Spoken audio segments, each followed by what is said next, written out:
সবাইকে জয় যিশু। আমাদের মহান প্রেমময় পিতা প্রভু যীশু খ্রিস্টের নামে আজকে সকালে আমি সবাইকে স্বাগত জানাই। আসুন আমরা ঈশ্বরকে ধন্যবাদ দিই, তার প্রশংসা করি, কারণ তিনি ধন্যবাদ ও প্রশংসার যোগ্য ঈশ্বর এবং তিনি আরেকটি নতুন দিন আমাদের জীবনে যোগ করলেন। তাই আসুন আমরা ঈশ্বরকে ধন্যবাদ দিই।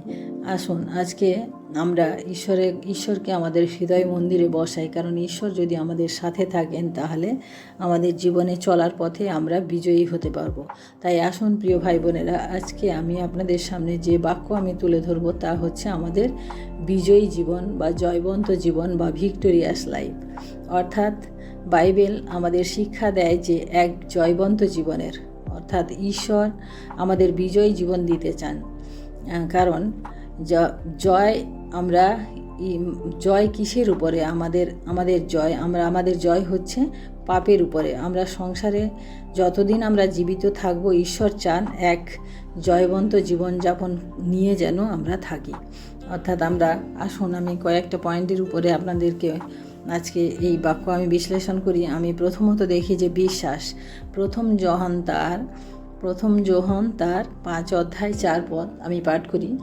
কারণ যাহা কিছু ঈশ্বর হইতে জাত তাহা জগৎকে জয় করে, এবং যে জগৎকে জয় করিয়াছে তাহা এই আমাদের বিশ্বাস। অর্থাৎ যা কিছু ঈশ্বর হতে সৃষ্টি হয়েছে, যা কিছু নতুন জীবন পেয়েছে ঈশ্বরের কাছ থেকে, এবং যারা প্রভু যীশুকে উদ্ধারকর্তা হিসেবে গ্রহণ করেছেন, যীশুকে জীবন সমর্পণ করেছেন এবং বিশ্বাস করেছেন যে প্রভু যীশুই ঈশ্বর, এবং পাপ থেকে পশ্চাতাপ করেছেন এবং প্রভুর নামে চলার অঙ্গীকার করেছেন, ওই ব্যক্তি কেবলমাত্র জয়বন্ত জীবনযাপন করতে পারেন। যদি আমরা জয়বন্ত জীবন পেতে চাই বা ভিক্টোরিয়াস লাইফ পেতে চাই, তাহলে আমাদের নতুন জন্ম লাভ করতে হবে। আমরা অনেক সময় জানতে চাই যে অনন্ত জীবন কিভাবে পাব। অনন্ত জীবন নতুন জন্মের দ্বারা, প্রভু যীশুর উপর বিশ্বাসের দ্বারা, অর্থাৎ পাপ থেকে পশ্চাতাপের দ্বারা প্রভু যীশুর পথে চলতে হবে। তবেই আমাদের জয়বন্ত অর্থাৎ ভিক্টোরিয়াস লাইফ আমরা পেতে পারবো। আমরা হেরে যাওয়ার মধ্যে নয়, আমরা জয় পাওয়ার দলের লোক। আমরা কি বিশ্বাস করি যে আমরা জয়বন্ত জীবন পেতে পারি, আমরা পাপ থেকে বিজয় পেতে পারি? তাহলে আসুন আজ থেকে পুনরায় আমরা অঙ্গীকার হই যে পবিত্র আত্মার সম্মুখে যে এ বিজয় যা আমরা পেয়েছি এটা অন্য কিছুই নয়, শুধু আমাদের বিশ্বাসের দ্বারা।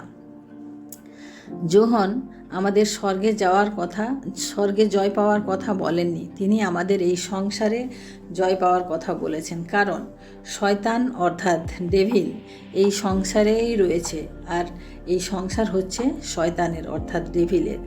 আমরা যখন স্বর্গে যাব তখন আমাদের কর্মের দ্বারা নয়, তা আমাদের জয়বন্ত জীবনযাপনের ফল হিসেবে।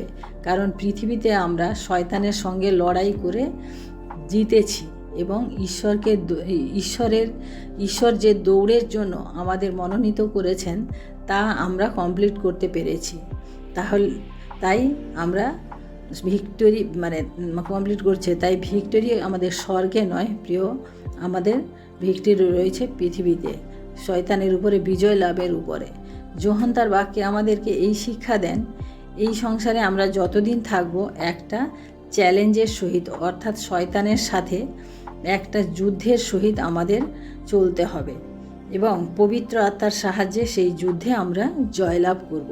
শয়তান কখনোই চায় না আমরা বিজয়ী জীবনযাপন করি, কারণ শয়তান আমাদের শত্রু। সে প্রতি মুহূর্তে চায় আমরা যেন তার পথে চলি, কিন্তু ঈশ্বর আমাদের পিতা, মাতা, বন্ধু, তিনি চান আমরা শয়তানের উপর বিজয় প্রাপ্ত হই। দ্বিতীয়ত আমাদের উইল পাওয়ার বা ইচ্ছা শক্তি। আমরা জেরেমিয়া তার 29:11 পদে দেখি যে ঈশ্বর আমাদের জন্য কি ইচ্ছা করেন। সেই জেরেমিয়া 29:11 বলে, কেননা সদাপ্রভু বলেন, আমি তোমাদের পক্ষে যে সকল সংকল্প করিতেছি তা আমিই জানি, সে সকল মঙ্গলের সংকল্প, অমঙ্গলের নয়, তোমাদিগকে শেষ ফল ও আশা সিদ্ধি দিবার সংকল্প। অর্থাৎ ঈশ্বর আমাদের জন্য একটা পরিকল্পনা করে থাকেন। এই জয়বন্ত জীবন কেবল ধার্মিক ব্যক্তির জন্য নয়, এই জয়বন্ত জীবন প্রত্যেক বিশ্বাসীর জন্য যারা প্রভু যিশুকে মুক্তিদাতা রূপে গ্রহণ করেছেন বিশ্বাসের দ্বারা, তাদের প্রত্যেকের জন্য। এবং আমাদের চয়েস করতে হবে আমরা জয়বন্ত জীবনযাপন করব না হেরে যাওয়ার জীবনযাপন করব। কারণ ঈশ্বর আমাদের সেই পরিকল্পনা তিনি তৈরি করেছেন। ঈশ্বর যখন আমাদের সৃষ্টি করলেন তার সাথে আমাদেরকে ইচ্ছা শক্তি অর্থাৎ স্বাধীন জীবন দিলেন। আমরা ঈশ্বরকে গ্রহণ করতে পারি অথবা নাও করতে পারি। তিনি আমাদের পুতুলের মতো করে সৃষ্টি করেননি যে যেভাবে আমাদেরকে চালাবে আমরা সেইভাবে চলব। ঈশ্বর আমাদের ইচ্ছা শক্তি দিয়েছেন, উইল পাওয়ার দিয়েছেন, আমরা তা ব্যবহার করতে পারি। এটা সম্পূর্ণ আমাদের উপরে নির্ভর করে আমরা কোনটা গ্রহণ করব আর কোনটা করব না, কোনটা ত্যাগ করব। অর্থাৎ এখানে আমরা জির্মীয় ভাববাদীর ঈশ্বরের যে দেখি বাক্যে যেটা দেখলাম যে ঈশ্বর আমাদের পক্ষে একটা সংকল্প তৈরি করেছেন। কারণ এই জগতে ঈশ্বর যখন আমাদিগকে পাঠিয়েছেন তখন কিন্তু আমাদের প্রত্যেকের জন্য তিনি আলাদা আলাদা সংকল্প করেছেন, একটা পাওয়ার দিয়েছেন। সেই পাওয়ার যেন আমরা সঠিকভাবে ব্যবহার করতে পারি। আমরা তৃতীয়ত দেখি যে নতুন জীবন অর্থাৎ এখানে আমি 3টি পদ আমি আপনাদের সামনে পড়ব। রোমীয় তার 10 অধ্যায় 9 এবং 10 এখানে বলে, কারণ তুমি যদি মুখে যিশুকে প্রভু বলিয়া স্বীকার করো এবং হৃদয়ে বিশ্বাস করো যে ঈশ্বর তাহাকে মৃতগণের মধ্য হইতে উত্থাপন করিয়াছেন, তবে পরিত্রাণ পাইবে। 10 পদ বলে, কারণ লোকে হৃদয়ে বিশ্বাস করে ধার্মিকতার জন্য, মুখে স্বীকার করে পরিত্রাণের জন্য। আমি প্রেরিত পুস্তকে তার 2 অধ্যায় 38 পদ পাঠ করছি। তখন পিতর তাহাদিগকে কহিলেন, মন ফিরাও এবং তোমরা প্রত্যেকজন পাপমোচনের নিমিত্ত যীশু খ্রিস্টের নামে বাপ্তাইজিত হও, তাহা হইলে পবিত্র আত্মারূপ দানপ্রাপ্ত হইবে। যোহন তার 1:12। কিন্তু যত লোক তাহাকে গ্রহণ করিল সেই সকলকে, যাহারা তাহার নামে বিশ্বাস করে, তাহাদিগকে তিনি ঈশ্বরের সন্তান হইবার ক্ষমতা দিলেন। আমেন। এই বাক্যগুলি দ্বারা আমরা বুঝতে পারি নতুন জন্ম কিভাবে পেতে পারি। আর নতুন জন্ম যদি না লাভ করতে পারি তাহলে ভিক্টরি বা জয় আমাদের জীবনে আসবে না। প্রভু যিশুকে বিশ্বাসের দ্বারা নতুন জীবন লাভ করতে পারি। আর যদি আমরা এখনও পর্যন্ত নিজের জীবনকে প্রভুকে না দিয়ে থাকি, পাপময় সাংসারিক জীবনযাপন করতে থাকি, তাহলে আমরা এক অন্ধকারের মধ্যে নিজেদের ধোঁকা দিয়ে চলেছি, নিজের সাথে অভিনয় করে চলেছি। তাই প্রতিনিয়ত অতএব প্রিয় ভাই বোনেরা, আজ থেকে এই মুহূর্ত থেকে আমরা সিদ্ধান্ত নিই আমাদের জীবন কাকে দেব, যিশুকে না শয়তানকে। বিজয় মুকুট আমাদের জন্য অপেক্ষা করছে। ঈশ্বর আমাদের প্রতি দৃষ্টি রেখেছেন। আমরা হেরে যাচ্ছি নাকি আমরা বিজয় পাচ্ছি। ঈশ্বর আমি বলবো আমার প্রিয় ভাই বোনদেরকে যে আমরা আজ থেকে প্রতিজ্ঞাত হই, মনোনীত করি যে আমাদের প্রভু যিশুকে আমাদের জীবন দেব। কারণ এই জগৎ অসারের অসার, এই জগতে আর কিচ্ছু নেই। তাই আসুন আমরা ঈশ্বরকেই আমাদের জীবন সঁপে দিই। তৃতীয়ত আমি এখানে দেখি যে আমাদের প্রভু ঈশ্বরের যে অনুগ্রহ, যে ঈশ্বর আমাদেরকে ফ্রিতে দিয়েছেন, সেটা আমরা ধরে রাখি। আমরা রোমীয় তার 6:14 পদ আমি পাঠ করব। এখানে কেননা পাপ তোমাদের উপর কর্তৃত্ব করিবে না, কারণ তোমরা ব্যবস্থার অধীন নও কিন্তু অনুগ্রহের অধীন। পাপের প্রভুত্ব আমাদের উপরে হবে না, কারণ আমরা ব্যবস্থার অধীনে নই, আমরা অনুগ্রহের অধীন। যখন আমরা প্রভু যিশুকে আমাদের জীবন দিই তখন প্রভুর অনুগ্রহ আমাদের জীবনে আসে। প্রভুর অনুগ্রহ হচ্ছে একটা বিগ অ্যাচিভমেন্ট, অর্থাৎ আমাদের লাইফে একটা সবথেকে বড় উপলব্ধি, বড় পাওয়া হচ্ছে ঈশ্বরের অনুগ্রহ। অতএব প্রভুর অনুগ্রহ আমরা ধরে রাখার চেষ্টা করি। যদি ধরে রাখতে না পারি তাহলে বিনাশ আমাদের জীবনে নিশ্চিত। আপনার কাছে কিছু না থাক, কেবলমাত্র যদি প্রভুর অনুগ্রহ থাকে তাহলে সব কিছু আমরা হাসিল করতে পারবো। 2 কোরিন্থীয় তার 2:14 পদ এখানে বলে, আর ধন্য ঈশ্বর, তিনি সর্বদা আমাদিগকে লইয়া খ্রিস্টে বিজয় যাত্রা করেন এবং তাহার সম্বন্ধীয় জ্ঞানের সুগন্ধ আমাদের দ্বারা সর্বস্থানে প্রকাশ করেন। কি সুন্দর বাক্য! আমরা একবার দুবার নয়, প্রতি মুহূর্তে প্রভু যিশুর উপরে বিশ্বাস দ্বারা জয় পেতে পারি। বিজয় ঈশ্বরের দেওয়া একটা গিফট। তাই আমরা শেষে আমরা দেখি যে রোমিও তার 8:37 পদ আমি পাঠ করি। এখানেই বলে, কিন্তু যিনি আমাদিগকে প্রেম করিয়াছেন তাহারই দ্বারা আমরা এই সকল বিষয়ে বিজয়ী অপেক্ষা ও অধিক বিজয়ী হই। অতএব আমার প্রভু যিশুর উপর আমরা বিশ্বাস করি, আমাদের কর্মের দ্বারা নয়, কেবল প্রভুর উপর বিশ্বাসের দ্বারা জয় পেতে পারি। আজ হয়তো আমরা কোনো বিষয় নিয়ে স্ট্রাগল করছি, কোনো বিষয় নিয়ে আমরা চিন্তিত আছি, লড়াই করে চলেছি, কিন্তু প্রিয়, প্রভুর কাছে নিয়ে আসুন আপনার দুঃখ ব্যথা। তিনি আপনাকে উদ্ধার করবেন, কারণ তিনি দয়ালু ঈশ্বর।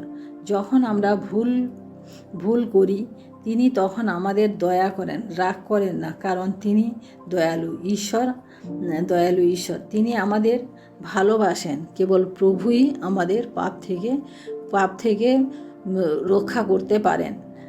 আমরা একবার চেষ্টা করে দেখি, আমাদের পাপ সকল প্রভুর কাছে নিয়ে আসি, প্রতিজ্ঞা করি দ্বিতীয়বার যেন আমরা এই পাপে পতিত না হই। তিনি আমাদের অবশ্যই উদ্ধার করবেন এবং একটা জয়বন্ত জীবন দেবেন। তিনি আমাদের জন্য অপেক্ষা করেন, তিনি আমাদের জন্য ক্রন্দন করেন, তিনি আমাদের জন্য প্রার্থনা করেন। তাই প্রিয় ভাই বোনেরা, আজকে এই সুন্দর বাক্যের মধ্য দিয়ে আমরা কিভাবে ঈশ্বরের কাছে, আমাদের প্রভু যিশুর সামনে আমরা একটা জয়বন্ত জীবন যাপন করতে পারি, ভিক্টোরিয়াস লাইফ জীবন যাপন করতে পারি, তা আমরা আজকে শিক্ষা করলাম।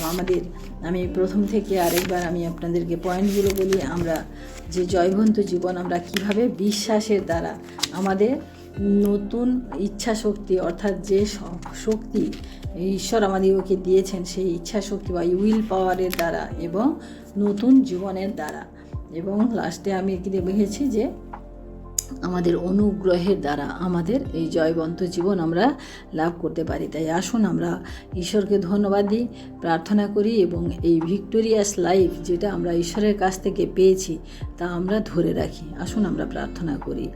Hallelujah, hallelujah, hallelujah. মহান প্রেমময় পিতা, তোমার মহানামের ধন্যবাদ প্রশংসা করি প্রভু। আজকের এই সুন্দর দিনে প্রভু, আর একটিবার প্রভু তোমার এই সুন্দর বাক্যের মধ্য দিয়ে প্রভু আমরা এই সময় কাটাতে পেরেছি প্রভু। এই সময়, এই গুরুত্বপূর্ণ একটি সময় প্রভু আমাদের জীবনে যোগ হলো প্রভু।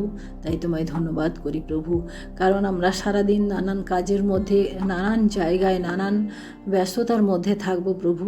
তোমাকে আমরা হয়তো স্মরণ করতেও সময় পাই না, কিন্তু প্রভু তুমি আমাদিগকে মনে করিয়ে দাও প্রভু, কারণ তুমি সেই বিজয়ী জীবনযাপন তুমি আমাদিগকে দিয়েছো প্রভু। আমরা যেন শয়তানের অধীনে না চলে যাই প্রভু। আমরা যেন সেই ডেভিল, যে শয়তান যে সংসারের মধ্যে রয়েছে, যে সংসারকে জয় করেছে, সেই জয়ে যেন আমরা না ভুলে যাই প্রভু, কারণ প্রভু আমাদের বিজয় রয়েছে তোমার কাছে সেই স্বর্গে, এবং সেই বিজয় আমাদের শয়তানের উপরে বিজয়। তাই আমরা সাংসারিক মোহমায়া থেকে আমরা যেন ত্যাগ করে আমরা যেন প্রভুতে, অর্থাৎ তোমাতে জীবনযাপন করতে পারি। তাই ধন্যবাদ করি প্রভু তোমার এই সুন্দর বাক্যের দ্বারা, এই সুন্দর সময়ের জন্য, এই সুন্দর শিক্ষার জন্য আমরা যেন ধরে রাখতে পারি। তুমি আমাদেরকে আশীর্বাদ করো প্রভু গো। আমাদের সমস্ত অপরাধ সকল তুমি ক্ষমা করো, কারণ আমরা প্রত্যেকেই পাপী এবং প্রত্যেকে প্রতি মুহূর্তেই পাপ করি। আমাদের সমস্ত অপরাধ ভুল ত্রুটি ক্ষমা করো, কারণ তুমি বলেছ তুমি কখনোই আমাদিগকে আমাদের জন্য রাগ করো না, তুমি আমাদিগকে ভালোবাসো। তাই তোমার সেই প্রেম, তোমার সেই ভালোবাসা, তোমার সেই অনুগ্রহ আমরা যেন ধরে রাখি প্রভু। তাই তোমাকে ধন্যবাদ করি। আজকে দিনের ভার তোমার হস্তে রাখি। সমস্ত মহিমা গৌরব প্রশংসা তোমাকে দিয়ে এই বিনতি প্রার্থনা আমাদের পরম প্রেমময় পিতা প্রভু যীশু খ্রিস্ট নামে চাই, আমেন। সবাইকে জয় যীশু। সবাই ভালো থাকবেন, সুস্থ থাকবেন। আজকের দিনটি সবার ভালো হোক। আমার সাথে প্রার্থনায় থাকুন। আমার চ্যানেলটিকে লাইক করুন, শেয়ার করুন, সাবস্ক্রাইব করুন। জয় যীশু।